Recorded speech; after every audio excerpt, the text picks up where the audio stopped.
Good afternoon and welcome yet again to another edition of the Yet to Be Named Employee Experience podcast. I must come up with a name sooner or later. I am delighted to be joined by the wonderful Steph Thommen, who I've known now for a little while, a really experienced HRD. Steph, thank you so much for joining me. Please introduce yourself to everyone, and I can't wait to get into the conversation with you. Great. I can't wait as well. Thank you for having me. So I'm Steph. I am a fractional head of people, CPO, whatever title people want to give me for startups. And what I do is I help startups get ready for IPO or exit. And my goal is to help them establish the structures and the foundations they need so that they can work together effectively and be able to scale without chaos. I always put a little asterisk to the without chaos. There is never no chaos. But when you have the right structures, there's a lot less chaos and the scaling is easier. So it's a lot less painful, both for the executives that are managing the team and for the team and for the customers, to see the company grow and be successful. Amazing. And before you went down the fractional route, you had various jobs at senior levels. Just give us a little bit of background of your career before you went down this current fractional path. Yeah, so my career is what you call a squiggly career. I started in call center as an agent. And I did pretty much every role that you can think about in a call center. So agent, manager, trainer, quality manager.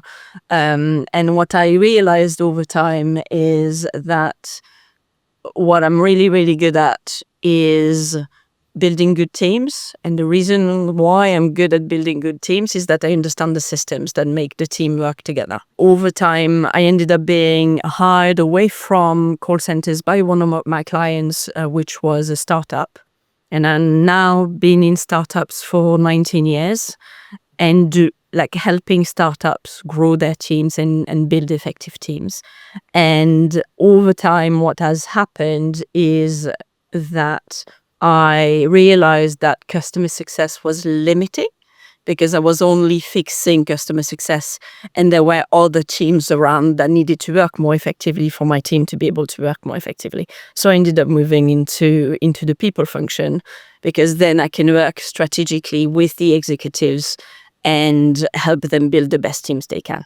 I love it. Thank you for sharing this. And look, we've been speaking for a little while, so I know we've got a shared passion for the workplace in general. Yes. Obviously, we're going to be taking a deeper dive into the employee engagement element of things. Let me start by asking the first question, if I may. I know we share a passion for a progressive workplace where we can get employees to thrive. The impact, the positive impact on employee engagement versus the negative impact. What have you seen, and what's your thoughts with regards to this whole subject regarding engaged employees and the definition of it by default as well? Yeah. So the short answer is you can't have a successful business if you don't have engaged employees. Or you could have a successful business, it's going to cost you a lot more to be able to build that. And the reason why I am saying that is, and there's a lot of data around that, I'm not going to quote them all, but if your workforce is not engaged, you're losing about 20% productivity, and that impacts your bottom line directly. And the other thing is, you're losing the productivity because you're losing people's discretionary effort. Yeah. If someone comes in as this kind of and then goes away, they've done their job. They might be doing their job, but they're not doing their job as well as they could. And the reason that happens is that they're not interested. And to interest people, you need three things. You need autonomy, you need mastery, and you need purpose. So purpose, why am I here and how do I contribute? the autonomy, I can do my job, and the mastery, I do my job well. And that's engagement. Yeah. Those are the three main aspects of engagement. I absolutely love that. And you mentioned at the beginning of when you started to talk about this around the lack of productivity with a disengaged workforce. And there's so much evidence to suggest that is absolutely the case. And it's a pretty obvious one when you sit down and think about it. I think from my viewpoint, with what we're trying to do at Mint, we sell to commercial organizations. That's who our customer base is. And I think it's so important when we're talking about the whole engagement piece. We can talk about productivity, we can talk about performance, but it's absolutely essential to link that back to profitability as well. Absolutely. I don't think this gets spoken about enough because that's the impact of a disengaged workforce. You're not maximizing the profits. Do you see that as well? I see that as well, and I'm going to take it a step further. If your workforce is not engaged, and I'm seeing that in startups, if you're losing people's engagement, you're not going to be as innovative. So people are going to come in, they're going to do their job, and they're going to go away. They're going to see a problem. If they're not engaged, the problem is going to stay there and they're going to work around it. If they are engaged, they're going to actively solve that problem. And over time, all of those teeny little problems that are being solved one day after the other because, this is not working. How can I do that better? This is not working. We're not communicating well enough between sales and tech. How do we make that better so that we can improve the product? All of those little things don't happen. And over time, it costs businesses thousands and thousands of pounds. Couldn't agree more. So within the realms of the work that you do, how do you engage with your clients, the employers, so that they recognize the importance of this? How do you have that discussion with them to get them on board that employee feedback, employee engagement is the secret ingredient to maximizing productivity? I usually get them to think about how much money they're losing, because if you think about it from a startup perspective, whether you're a seed startup or you're going for Series A, your runway is always limited. Yes. And if you show numbers and say, well, you're currently, because your attrition is at, let's say, 10%, and you know that the cost of replacing someone is at least a time and a half the salary of the new person, how much are you losing? If your employee was engaged, the engagement, like you can show the data, engagement increase retention. So retention directly reduces cost. And then engagement increases productivity by 20%. So you're reducing your cost and increasing your productivity. How much more money are you making? And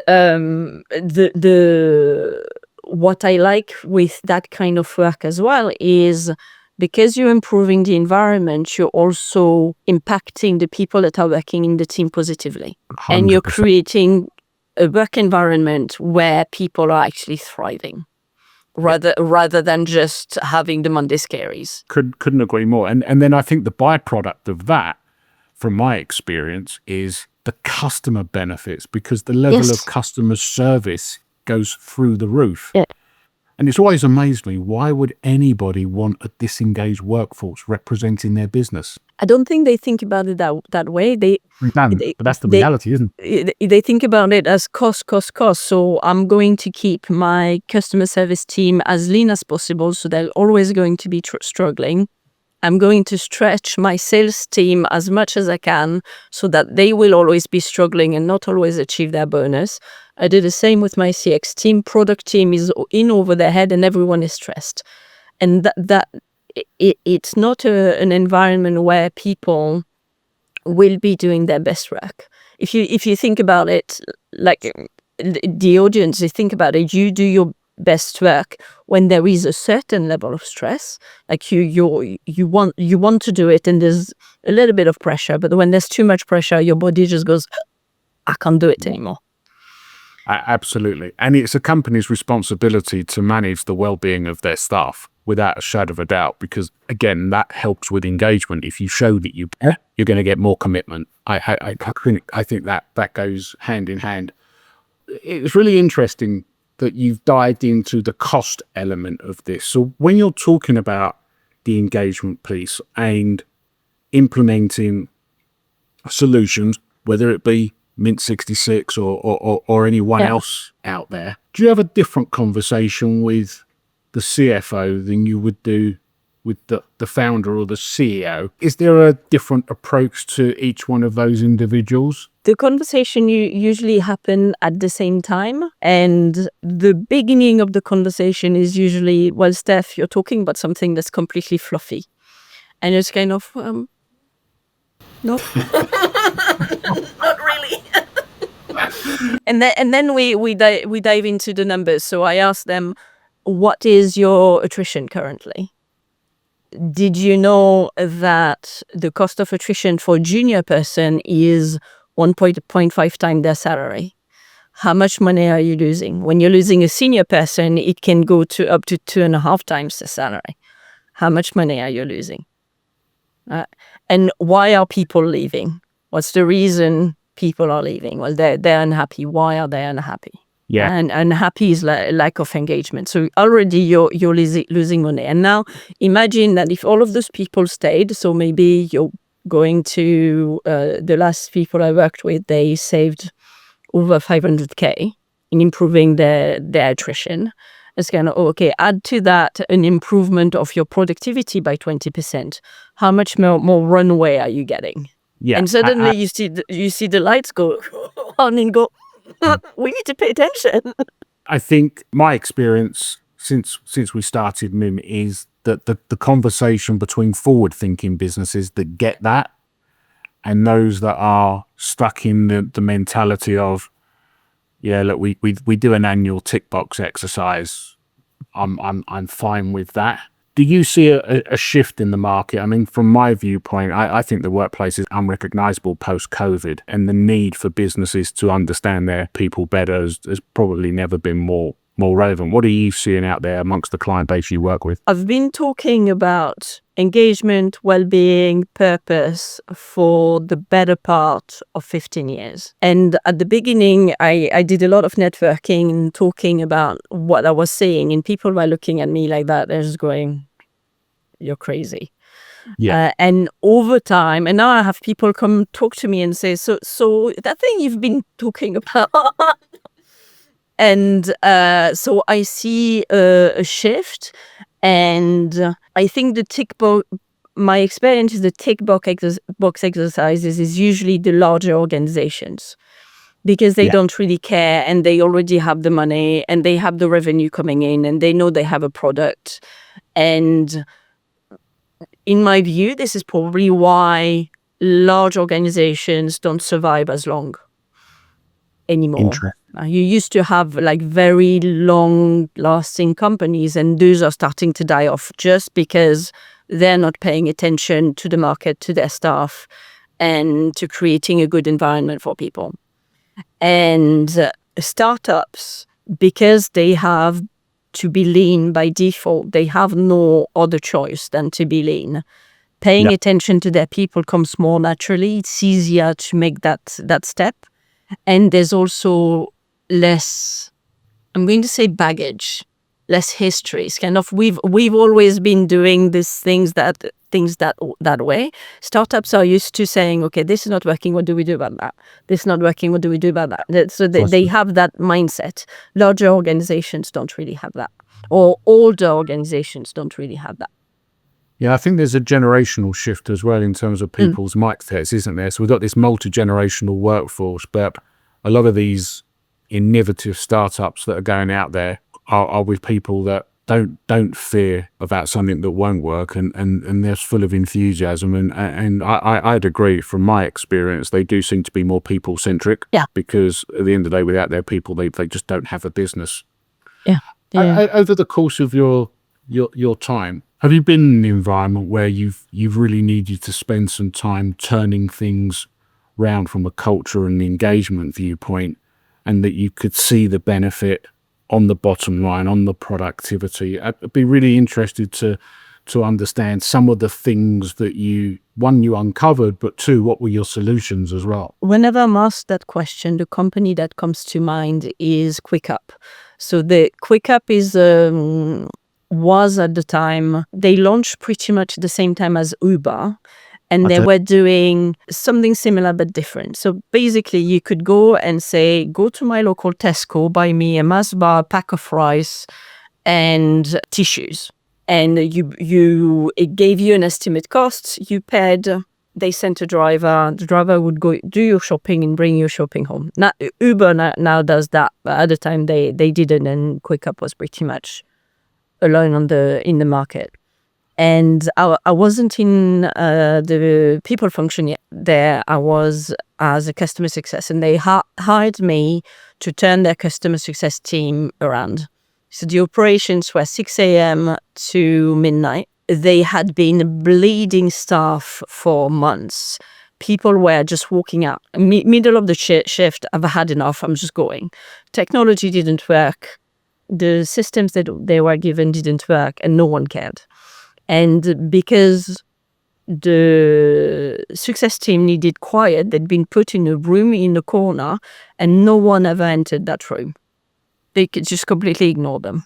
And whenever somebody came out of the room and asked for help, they were ignored and were told, no, we're not going to do that. So I came in, started changing the system, started listening to what was going wrong, build relationship across the organization, saying, well, you need to listen to this.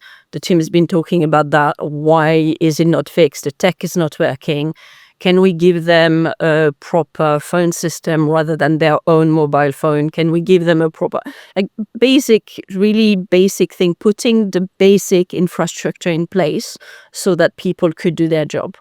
And at the same time, I hired and pretty much doubled the size of the team in 3 months and trained everyone.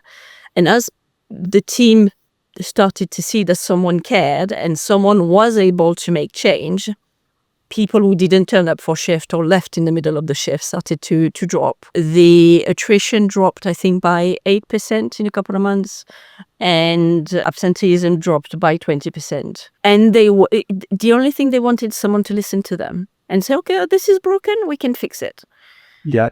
And that was it. And so within 6 months, the team was built up again.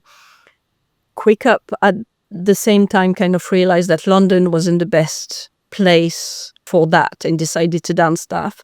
I was there as a contractor, so I went. And within 3 weeks, 20% of the team had left. They all got up one day and they left because no one had changed their behavior. I tried to bring people in. We had initiatives where we brought the CTO and some engineers into the CS room with their laptop. This is a bug. Look, it's not working. Can you fix it? And they were fixing things in real time, and that was building relationships. For sure. And you could see the magic is kind of, you can do this, and how do you do that? And and it was magic. To see that happen was magic. And I left and it was gone, and I was kind of, and the question I asked myself is, how could I have built those bridges better? Because I see that team both as a success and as a failure. A success would have been they were happy and they would have stayed. And at the same time, I understand why they didn't stay. Failure on the management more so than you. It sounds like you did an incredible job there. And it goes to show that just so simple, and I just wish more businesses recognize the simplicity of it. Just listen. Yeah. It's not more complicated than that. I think I suspect you'll agree, because I know we've got shared values. I think we all want to feel valued. Absolutely. To feel valued, you need to feel heard. Yeah. I don't know about you. It'd be really interesting in your view. I've been saying this for a while. The reality is, if you run feedback platform like Mint, a bog standard survey, whatever you do, you can't always implement everything everyone wants. No, you can't. No. It's impossible. Yeah. And we also know you're never going to please all the people all the time. That's just life. But I think there is so much value for businesses if they hear the frustrations, and certainly with where we focus on understanding the things that are important to people. If you hear that and then engage, even if they gave feedback about, we can't do this just yet, but we might be able to do this instead. I think the vast majority of people would find that acceptable because there's that communication. But if they're not heard, the frustration, why don't they? And it's one of the things I liked when you showed me Mint, because it was really easy to say, this is really the top bugbear. And as a people person or as an executive, anyone within the company could go and say, oh, we can fix that. There's something we can do about that. And because everyone's got visibility, you can talk to people and say, so this quarter, the top 3 things that have been annoying everyone is this, this, and this. We're not going to touch that because we're going to put that for next quarter because we don't have the budget. What we're going to focus on is this. And then you either implement a solution. The best way is usually take people from the team and say, how would you fix it? Because that's engaging people, right? 100%. It's not just listening. It's saying, you said this is broken. How would you fix it? Because you're on the front line. You know why it's broken. You know how it's broken. So how do you fix it? Yeah. And then you can start working this way and say, well, we can do this, but we can't do that. But then, as you said, because people are getting involved, they feel heard, and that creates more engagement. And the beauty of engagement is that it feeds on itself. Because when people feel heard, they're going to be more likely to speak up. And if they speak up, you fix more problems. Right? And you start a proper dialogue between the people who are not doing the job. They're doing a job, but they're not doing the job. They're not facing the customers. And the people who are facing the customers know what's not working with the organization. If you listen to them first, you can fix everything that's happening in the business. Couldn't agree more. And I think the forward-looking companies will respect feedback. My view with feedback is that it's not quite as black and white, but I like to say there's no such thing as negative feedback, because feedback gives us an opportunity to grow, learn, develop, and be better. And I think if businesses can correlate an engaged workforce with profitability, with performance, with productivity, I think it then moves from, this is just another survey. Mm-hmm. Yeah. Because nobody wants to do a survey, because who likes them? Certainly the traditional long-winded ones that take people half an hour, no one's interested in doing that. And the thing is, they're not interested, sorry, but to interrupt, they're not interested because they know that the company is never going to do anything about it anyway. Completely. And I think, therefore, if businesses are really focused on their outcome and can correlate that to the people who are going to get them the outcome, let's hear them, because the workplace will be better. And that's really where our driver is here at Mint. I want to make the workplace better for employees and employers, because I think, I don't know what you see within your businesses at the moment, but the younger generation, Gen Z, that they've got a different mentality than certainly when I was a kid, and they won't stick around if things aren't working for them. Yeah. Because they're driven by their values and their purposes, and it's more. So I think if businesses understand that and can lean into that, you can create a win-win where people feel that they want to be part of a company because they're being understood. And I don't think it's overly complicated. I just think we've got to get over the barrier that, and maybe the market's been ruined a little bit with the typical satisfaction surveys, because that's what the norm is, and it's just dated and it doesn't really give people enough information.